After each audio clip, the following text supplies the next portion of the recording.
আমরা চিলাপাতা ফরেস্টে এসেছি, চিলাপাতা ডেনে স্টে করছি। View from watch tower. আমরা এবার যাচ্ছি ভুটান বর্ডার ফুনসোলিং। এই যে এখান থেকে হ্যাঙ্গিং ব্রিজটা স্টার্ট হচ্ছে।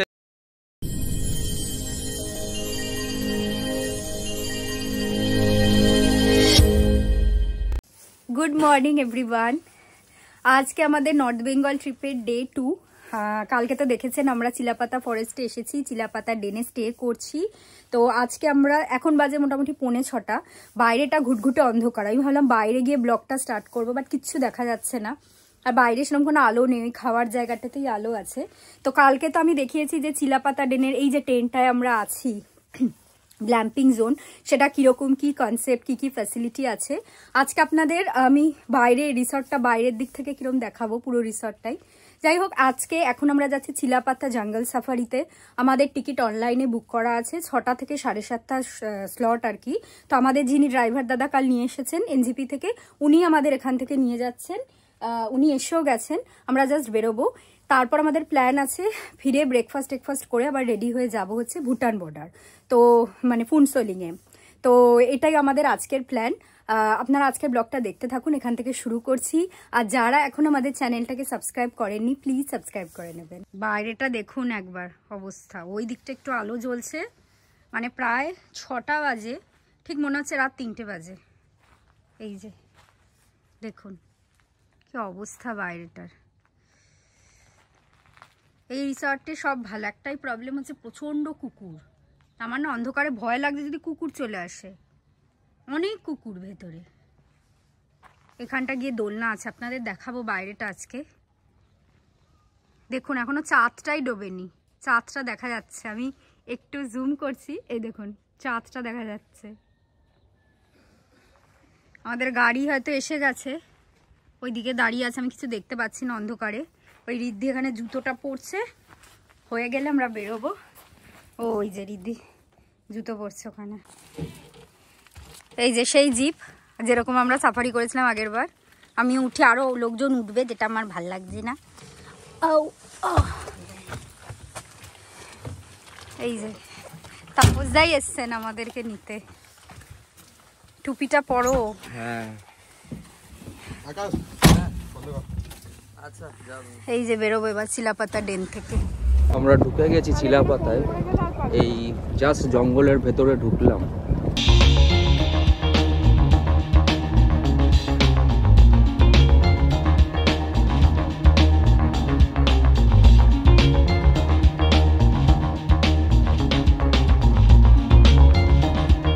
একটা ডিয়ার দেখা গেছে,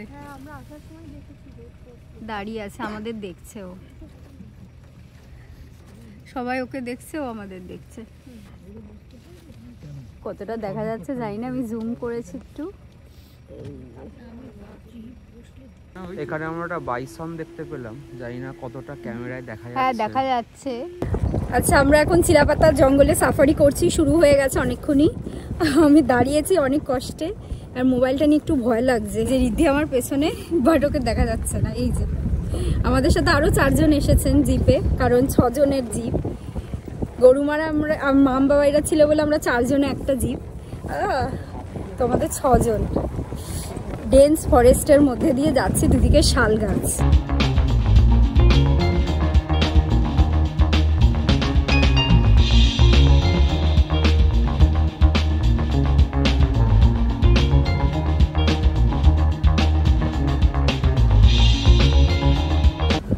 এতক্ষণ হাইওয়ে দিয়ে আসছিলাম, এসে আবার এখানটা রাইনো পয়েন্টে ঢুকলাম। দেখা যাক কটা রাইনো পয়েন্ট করতে পারি আমরা। তো এখনো অবধি আমরা দুটো দেখলাম, একটা হচ্ছে সাম্বা ডিয়ার আর একটা হচ্ছে বাইসন। জানি না ভিডিওতে কতটা দেখা গেছে, বাট এখনো অবধি বেশ তাও কিছু দেখা গেল। আগের বার সেটাও আমরা দেখতে পাইনি।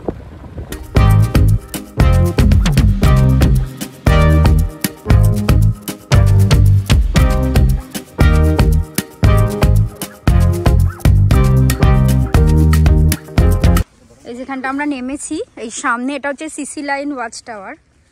আমাদের এই রাইনো পয়েন্ট ক্রস করে চলে এসেছি, কোনো রাইনো দেখতে পাইনি। এই দেখুন সামনেটা, এই জিপটাতে আমরা এসেছি। সামনেটা যাচ্ছি, এই যে সামনেটা দেখুন কি সুন্দর লাগছে। এই দিকটা বলছিল জলদাপাড়া ফরেস্টটা, ওই পাশটা বলছিল। আর মাঝখান দিয়ে ওই নদীটা ছিল, হ্যাঁ তোরসা, হ্যাঁ, বা চর, মানে জল ছিল না, জল শুকিয়ে গেছিল পুরো, মানে ফগ দূরে।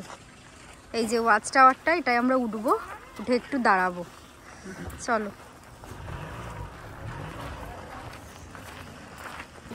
এই যে ভিউ ফ্রম ওয়াচ টাওয়ার।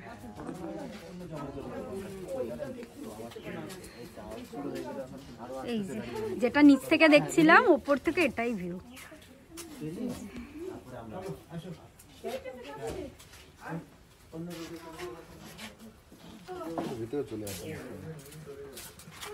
চলে এসছি চিলাপাতা সাফারি করে, একটা ডিয়ার, একটা বাইসন, আর একটা কি যেন ময়ূর, আর কি যেন দেখলাম, আর কিছু দেখিনি। ঠিক আছে, চলে এসেছি। এবার আমরা ব্রেকফাস্ট করে নেবো, একেবারেই খাওয়ার জায়গায় চলে এসেছি, কারণ প্রচণ্ড খিদে পেয়েছে। ব্রেকফাস্টে আছে ব্রেড আর আমার বয়েলড এগ, আর রিদ্ধির হচ্ছে পোচ। তারপরে আমরা রেডি হব ঘরে গিয়ে, হয়ে আমরা আজকে যাব হচ্ছে ভুটান বর্ডার দেখতে, এই ফুনসোলিং, ওখানে যাব। লাঞ্চ ইচ্ছা আছে এখানে এসেই করার, দেখা যাক। আর আপনাদের রিসর্টটা একটু দেখিয়ে দেবো। এই রিসর্টটা খুবই সুন্দর, বাট প্রচুর কুকুর, যেটা আমার একেবারেই পছন্দ হচ্ছে না। ঠিক আছে, তো আগে খেয়ে নিই, বিভৎস খিদে পাচ্ছে। এই যে আমাদের ব্রেকফাস্ট চলে এসেছে, আমরা নিয়েছি ব্রেড আর রিদ্ধির পোচ, আমার বয়েলড এগ এখনও আসেনি। ব্রেড ছাড়াও এখানে ওই লুচি, রুটি এসবের অপশানও আছে। ও আমার বয়েলড এগ চলে এসেছে। এই যে আপনি চাইলে লুচি, রুটি এসবও খেতে পারেন, তো আমরা ব্রেড নিয়েছি। ওই যে রিদ্ধি জল আনতে গেছিলো রুম থেকে, আসছে, এবার আমরা খাবো। ও জুসও আছে, এই যে ফ্রুট জুস। আচ্ছা, ব্রেকফাস্ট হয়ে গেছে, এবার আপনাদের রিসর্টটা একটু দেখিয়ে দিচ্ছি। আসলে বাইরের এখানটা এত রোদ্দুর, আমি ওই দিক ফিরে করতেই পারছি না।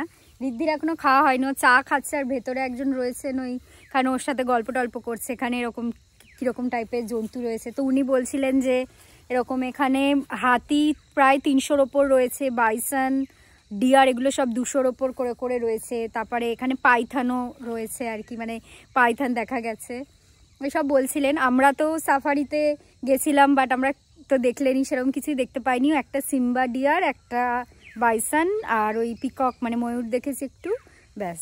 রাইনো পয়েন্ট, বাট রাইনো দেখতে পাইনি। যাই হোক, এই রিসর্টটা আপনাদের একটু দেখিয়ে দিই, বাইরেটা কীরকম। কাল তো দেখিয়েছিলাম যে টেন্টের ভেতরটা কীরকম, যারা আগের ব্লগটা দেখেনি, ডে 1-এর ব্লগটা দেখে নেবেন। আজকে আমাদের ডে 2। আমি রিসর্টটা দেখিয়ে দিই, রিদ্ধিরও ততক্ষণে ব্রেকফাস্ট হয়ে যাবে। তারপরে আমরা রেডি হয়ে যাব হচ্ছে ফুনসোলিং, যেটা বললাম ভুটান বর্ডার। আর লাঞ্চও আমরা ভাবছি এখানে এসেই করবো, অর্ডারটা দিয়ে যেতে হবে। তো আগে আপনাদের রিসর্টটা দেখিয়ে দিই। আচ্ছা, এই যে চিলাপাতা ডেনের এন্ট্রান্স, এই দিকটা হচ্ছে দেখুন রাস্তাটা, মেন রোড এরকম, এখান দিয়ে গাড়িটা এলো আমাদের। এই যে এটা হচ্ছে এন্ট্রান্স। তো চলুন ভেতরে যাই। ভেতরে ঢুকে এই সামনেটা যে জায়গাটা দেখছেন, মানে আমি নিজের রোদ্দুরে ভালো করে দেখতে পাচ্ছি না কি যে দেখাচ্ছি। এখানটা হচ্ছে পার্কিং এরিয়া। এখানে কালকে তো দেখলাম বেশ 2-3টে গাড়ি ছিল, এখন আপাতত একটাই গাড়ি রয়েছে। এখানে বাইক পার্কিং আর কার পার্কিংয়ের জায়গা। আচ্ছা, এখানে চিলাপাতা ডেন নিয়ে লেখা রয়েছে, চিলাপাতা ডেনের ব্যাপারে এই জায়গায়। এখানে বাইরে দেখুন সুন্দর বসার জায়গা রয়েছে, আর ওই যে দূরে দেখছেন খাবার জায়গা, যেখানে আমরা খেতে গেছিলাম।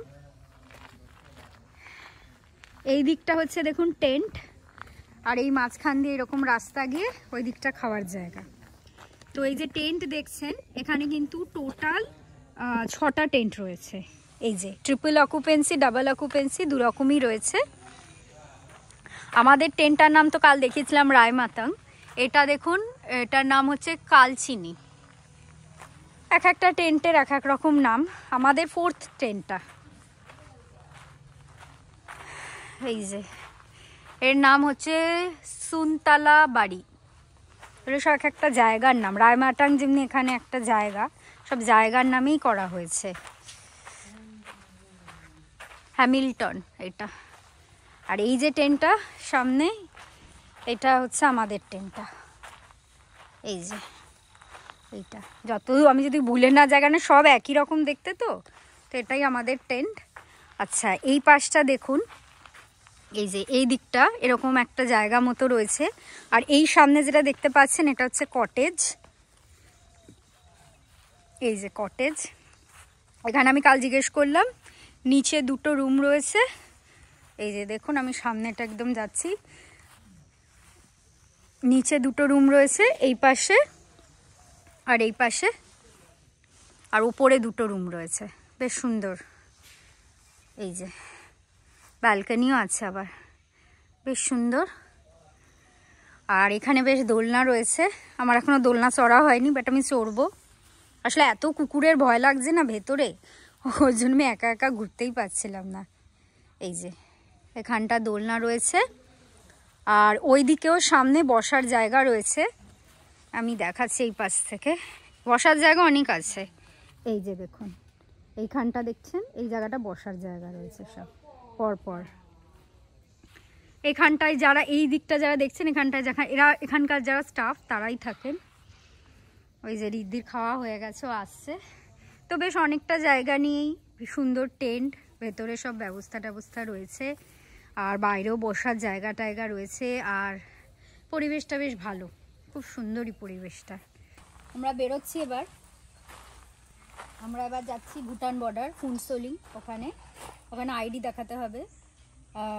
এই আমাদের গাড়িও এসে গেছে, চলো এবার বাইরে লাঞ্চ করবো না এখানে লাঞ্চ করবো সেটা এখনো ঠিক হয়নি, একবার এখানে কথা বলে নিই।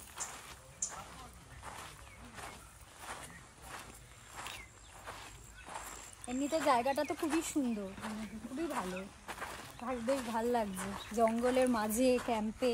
আর এখন রোদ্দুর আছে তো বাইরেটা বেশ কমফোর্টেবল লাগছে। কাল রাত্রে খুব ঠান্ডা লাগছিল, যদিও সেই ঠান্ডা বলতে সেই ওই বরফ পড়ার মতো ঠান্ডা তো নেই।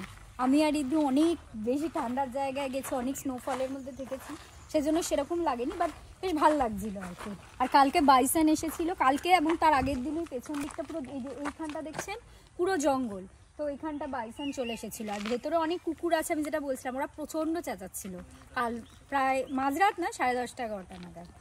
আমরা জাস্ট এবার ঢুকছি, এই যে সামনের যে গেটটা দেখছেন এটাই হচ্ছে এই ভুটানে ঢোকার যে এন্ট্রিটা আর কি। সো অনেকক্ষণ এখানটাতে দাঁড়িয়েছিলাম, এখানে কিছু চেকপোস্ট রয়েছে, সেই চেকপোস্টের এই যে গাড়িগুলো সব পরপর লাইন দিয়ে দাঁড়িয়ে রয়েছে। তো এই যা যা ফর্মালিটিস আছে এইগুলো কমপ্লিট করে আমরা ভেতরে ঢুকব। এটা হচ্ছে গেটটা। আমরা এই ভুটানের ভেতর দিয়ে যাচ্ছি, আর এই রাস্তাঘাটগুলো দেখছি এত সুন্দর, মানে আমাদের যিনি নিয়ে যাচ্ছেন উনি বলছেন যে এই রাস্তাঘাটগুলোতে প্রত্যেক দিন ক্লিন করা হয়, মানে ঝাড়ু দেওয়া হয় আর কি প্রত্যেক দিন। আর এইখানে আমি দেখলাম যখন ঢোকার সময়তেই পেট্রোল পাম্পে পেট্রোলের দাম এখানে হচ্ছে পেট্রোল চলছে 60 আর ডিজেল চলছে 62, আর সেটা আমাদের কলকাতায় এখন 105 টাকা ক্রস করে গেছে পেট্রোল, ডিজেল আমি জানি না। লাস্টও আমি পেট্রোল ভরালাম 105 পয়েন্ট সামথিং একটা দাম ছিল আর কি। তো তাই দেখছি যে কতটা সস্তা এখানে, মানে সুযোগ থাকলে যদি এইখানে কেউ কাছাকাছি থাকে তো টুক করে ভেতরে ঢুকে শুধু পেট্রোল ভরে নিয়ে চলে যাওয়াটা কিন্তু বেশ ভালো ব্যাপার। সো একটু ইনফরমেশনটা দিয়ে দিই, আমরা যখন ভুটানে ঢুকছিলাম আর কি, ফুনসোলিং যে টাউনটা রয়েছে সেখানে, তো সেটার পারমিটের জন্য আমাদের কাছ থেকে 2টো ভোটার কার্ড, মানে আমার আর অরশ্রী দুজনের ভোটার কার্ড নেওয়া হলো। আর এই পারমিটটা টোটালটাই কিন্তু অনলাইনেই করা হয়। সো ভোটার কার্ড দিয়ে অনলাইনের যে পোর্টাল আছে সেখান থেকে পারমিটটা করাতে হবে, আর সেখানে ছবিটাও লাগবে। বাট ছবি কোনো এখানে কিন্তু এই পাসপোর্ট সাইজ ওরকম ছবি দিলে চলবে না, মানে কারেন্ট পিকচার, মানে যে ড্রেস পরে আজকে যাওয়া হচ্ছে বা যেরকম অ্যাটায়ার রয়েছে সেটার ওপরেই ছবি তুলে, মানে ইনস্ট্যান্ট আমাদের যিনি যাচ্ছেন উনি মানে আর কি ইনস্ট্যান্ট ছবিটা তুলেই অনলাইনে সাবমিট করা হলো। তো সেখান থেকে একটা QR কোড জেনারেট হয়। এবার ফুনসোলিংয়ের যে চেকপোস্ট আছে সেখানে কিন্তু ওই QR কোডটা স্ক্যান করা হলো, তো সেখানে স্ক্যান করার সাথে সমস্ত কিছু ডিটেলস যেগুলো ফিল আপ করা হয়েছিল সেটা বেরোলো আর কি। তো এইটা হচ্ছে ডিটেলসটা। এছাড়া আর কিন্তু কোনো কিছু লাগেনি। তো এইবার আমরা সামনের দিকে যাচ্ছি। এখন যাব কোথায় আমরা? আমরা এখন যাব হলো কুম্ফা মন্দির। আচ্ছা, কুম্ফা। আচ্ছা, আর এছাড়া আর কি আছে এখানে মোটামুটি দেখার মতন? হ্যাঙ্গিং ব্রিজ আছে। আচ্ছা, ভুটানের মার্কেট আছে। আচ্ছা, ওকে। এই তো যাওয়া যাক এখন। ফার্স্টে দেখি কোনখানটাতে যাচ্ছি, যেটা উনি বললেন। ওনার নাম তাপস। অলরেডি কালকের যে ভিডিও সেখানেই বলা হয়েছে আমাদেরকে উনি পুরোটা নিয়ে যাবেন আর কি। তো আমি ওনার সমস্ত কিছু ডিটেলসও দিয়ে দেব ব্লগে। তো আপনারা যারা আসতে চান মানে চিলাপাতা বা ডুয়ার্সের যে কোনো জায়গা, আপনারা কিন্তু এনার সাথে কন্ট্যাক্ট করতে পারেন। তো আমরা এখন ফার্স্টে যাব হচ্ছে একটা টেম্পেলে। তো তারপর সেখানে আর একটা বললেন যে মার্কেট রয়েছে। তো এইগুলো দেখি কতটা কি দেখা যায়। আচ্ছা, আমরা এসেছি মনাস্ট্রিতে। মনাস্ট্রির নামটা ঠিক জানি না, বাট এটা হচ্ছে এই ভুটানের ভেতর মনাস্ট্রি, ওখানেই যাচ্ছি। অ্যাকচুয়ালি প্রথমে আমরা ঠিক করেছিলাম আমি আর রিদ্ধি যে মনাস্ট্রিতে আর যাবো না। এত মনাস্ট্রি আমরা এই লাদাখে দেখেছি, সিকিমে দেখেছি, বাট আমাদের যিনি নিয়ে এসছেন ওই যে তাপস দা, উনি বললেন যান, ভালো লাগবে। তো ওখানে 30 টাকা এন্ট্রি ফি নিল ওই দিকটায় সোজা ঢোকার সময়। বাট কি হয়েছে বলছি, আমরা তো 100 টাকা দিয়েছি, চেঞ্জ দিয়েছে 40 টাকা। দুটো 20 টাকার নোট ভুটানের কারেন্সিতে। তো এখানে ছাড়া সেটা তো চলবে না। যাই হোক, কিছু করার তো নেই। তো এখানে আমরা যদি কিছু কিনি 40 টাকার মধ্যে, তাহলেই সেটা খরচ করা যাবে। না হলে এটা জাস্ট অরশ্রীর পার্টসে কিন্তু অলরেডি ছিল রয়েছে 1 টাকা ভুটানেরই। অরশ্রীর একটা ফ্রেন্ড দিয়েছিল অনেক আগে। তো আমরা যখন আসছিলাম তখনই অরশ্রী দেখাচ্ছিল ওটা পার্টস থেকে বার করে। বাট যাই হোক, এখন 2 টাকা চলে এলো। মনাস্ট্রিটা দেখাই আবার। মনাস্ট্রি অনেকটা মনে হচ্ছে, যে কোনো মনাস্ট্রিতেই তাই, যেখানে টিকিট কাটবে সেখানে অনেকটা হাঁটতে হবে। ওই ওপরে আপনাদের দেখাচ্ছি মনাস্ট্রিটা। ভুটানের রাস্তাঘাট খুব সুন্দর, রিদ্ধি তো দেখালেও, পরিষ্কার পরিচ্ছন্ন একদম। রোজ ক্লিনিং হয় এখানে, পেট্রোলের দামও কম। আমার আর রিদ্ধির প্রথমবার ইন্ডিয়ার বাইরে, আমি তাই ওকে বলছি পা রেখেছি পাসপোর্টে ছাপ ছাড়া। যাই হোক, চলুন মনাস্ট্রিটা দেখে নিই। আচ্ছা, এই যে ভুটান মনাস্ট্রি দেখতে পাচ্ছেন, আমরা ওই দিকটা দিয়ে উঠেছিলাম, এখান দিয়ে ওঠা যায়।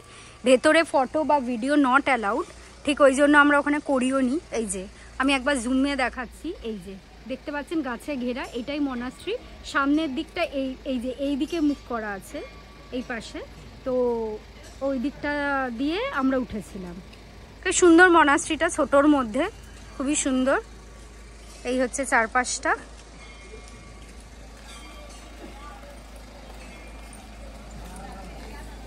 এবার আমরা বেরোবো, গাড়ির দিকে যাব।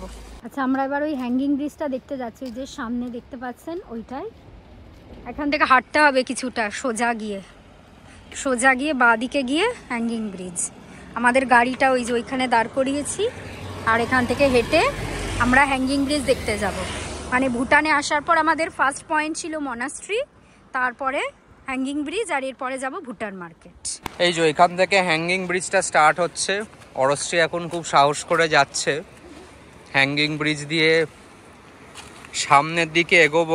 আমরা ফার্স্টে ভেবেছিলাম এই যে ব্রিজটা রয়েছে এইটা ভেবেছিলাম হ্যাঙ্গিং ব্রিজ, বাট দেখলাম যে প্রচুর লোকজন এখানটা দিয়ে নামছে। তো তারপরেই আমি ভাবলাম যে হ্যাঙ্গিং ব্রিজ নিশ্চয়ই এটাই হবে। বেশ অনেকটা কিন্তু ব্রিজটা। এই যে নিচটা হচ্ছে এইটা। অরশ্রীর সামনে ভয়ে ভয়ে হাঁটছে।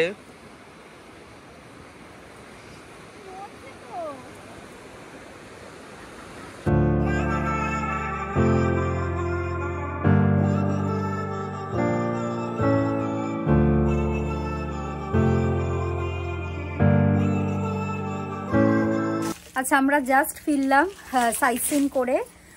ভুটানে তো দেখলেনি, আমরা প্রথমে গেছিলাম হচ্ছে এই মনাস্ট্রি, তারপরে হ্যাঙ্গিং ব্রিজ, আর তারপরে গেছিলাম ভুটান মার্কেট। তখন আর ব্লগ করিনি, বেশ ঘরের কিছু ছোটোখাটো হ্যান্ডক্রাফটের জিনিসপত্র কিনেছি, পরে দেখাবো।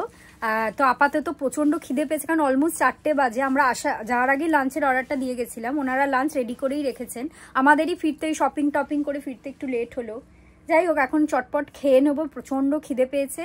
আর আমার ফোনে চার্জ একদম কম, তো চার্জে দিয়ে তারপর আমি খেতে যাব।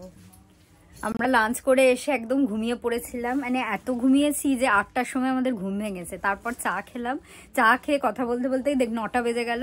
এখন আমাদের ডিনার করার জন্য ডাকতে এসেছিল, 9টা বেজে গেছে, ডিনার করতে যাব।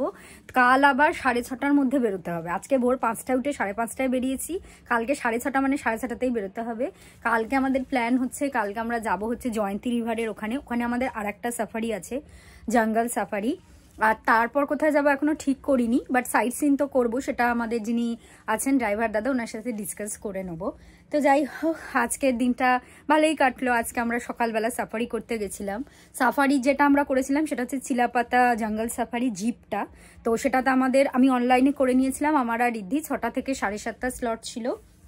আমাদের লেগেছিল হচ্ছে অনলাইনে 560 টাকা মতো। আর এখানে গাইড আর ড্রাইভার মিলিয়ে আমাদের একদম যেখানে আছি সেখান থেকে পিক আপ করে সেখানে ড্রপ করেছে। তো এক্সট্রা আরও দিতে হচ্ছে 720 টাকা।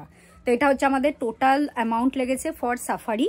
আর আমাদের ভুটানে তো জাস্ট ওই মনাস্ট্রির এন্ট্রি ফিটাই লেগেছিল, এছাড়া আমাদের আর কোনো রকম কোনো এন্ট্রি ফি বা কিছু লাগেনি। আমাদের যিনি ড্রাইভার দাদা উনি আমাদের যাওয়ার পথে অনলাইনে, যেটা রিদ্ধি ডিটেলে অলরেডি বলে দিয়েছে, QR কোড বানিয়ে পারমিশন করিয়ে নিয়েছিলেন। তো আজকে আমরা ভুটানও ঘুরলাম, আবার সুন্দর সাফারিও করলাম। এটা ছিল আমাদের ডে 2। কালকে ডে 3 আসবে, যেটা বললাম প্ল্যান সেটাই আছে। নর্থ বেঙ্গল ট্রিপের ব্লগ চলতে থাকবে। কাল অবধি আমরা চিলাপাতাতে আছি, তারপরের দিন আমরা চলে যাব তিনচুলে। তিনচুলে হচ্ছে দার্জিলিংয়ের পাশে একটা অফবিট প্লেস, ওখানেও আমরা থাকবো, ওখানেও আমরা সাইট সিন করবো। তো সেটা নিয়েও ব্লগ হবে, আপনারা দেখতে থাকুন। যারা এখনো আগের ব্লগটা ডে 1-এর ব্লগটা দেখেনি প্লিজ সেটাও দেখবেন। ভিডিওগুলো কেমন লাগছে প্লিজ কমেন্ট করে জানান। আমাদের চ্যানেলটাকেও প্লিজ যদি সাবস্ক্রাইব না করে থাকেন করে নিন। আর ফেসবুক আর ইনস্টাগ্রাম থেকে আমাকে ফলো করতে পারেন, ওখানে আমি অনেক রিলস বানিয়ে ফটোজ সুন্দর সুন্দর পোস্ট করেছি। তো আবার দেখা হবে, আজকের মতো টাটা অ্যান্ড গুড নাইট।